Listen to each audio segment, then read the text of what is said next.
দেবিদ্বার উপজেলার রাজামেহার ইউনিয়নে চুরি ছিনতাই ও অবৈধ অস্ত্রের মহড়া বন্ধে মানববন্ধন করেছে এলাকাবাসী।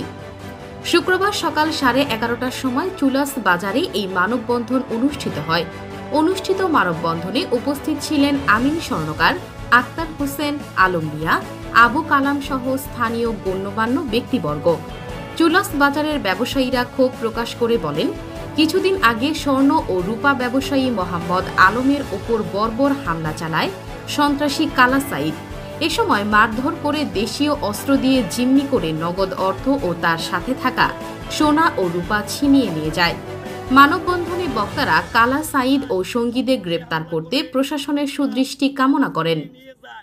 আমি চাই এই রাজামের ইউনিয়নে আমরা সবাই মিলেমিশে কোন সন্ত্রাস, চাঁদাবাস, মাদক ব্যবসায়ী এরকম কালা সাইদের মতো যেন জন্ম না হয়, এর জন্য আজকে এই প্রতিবাদ সভা।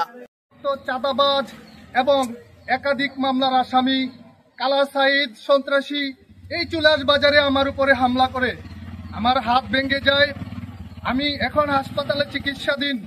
বিনা অপরাধে আমার কোনো অপরাধ কেউ বলতে পারবে না। আমি তার সুষ্ঠু শাস্তি দাবি করছি।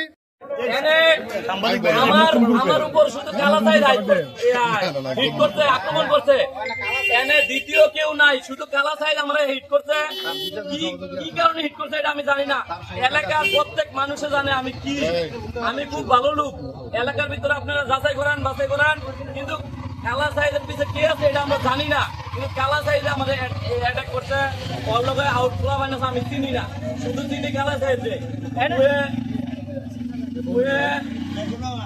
এখনো আমগুলো হামলার ভয় দেয়, ফেসবুকে স্ট্যাটাস দেয়।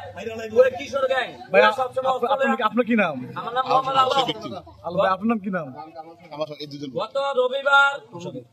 গত রবিবার রাত্র 10টা বাজে আমি ব্যবসার বড় থেকে আসার পথে আমারে হামলা করার পরে আমি বললাম, তোর লোকে তো আমার কোনো ঝামেলা নাই। কয় না, ঝামেলা আছে। আমি বললাম কেন? কয় না, ঝামেলা নাই। পরে চুলাস উত্তর বাজার আমার নিজস্ব বাজারের এলাকায় আমার গায়ে হাত তুলছে, আমার অস্ত্র ভয় দেখায় আমার রূপার ব্যাগ নিয়ে গেছে। হ্যাঁ, এটার আমি সুষ্ঠু বিচার চাই।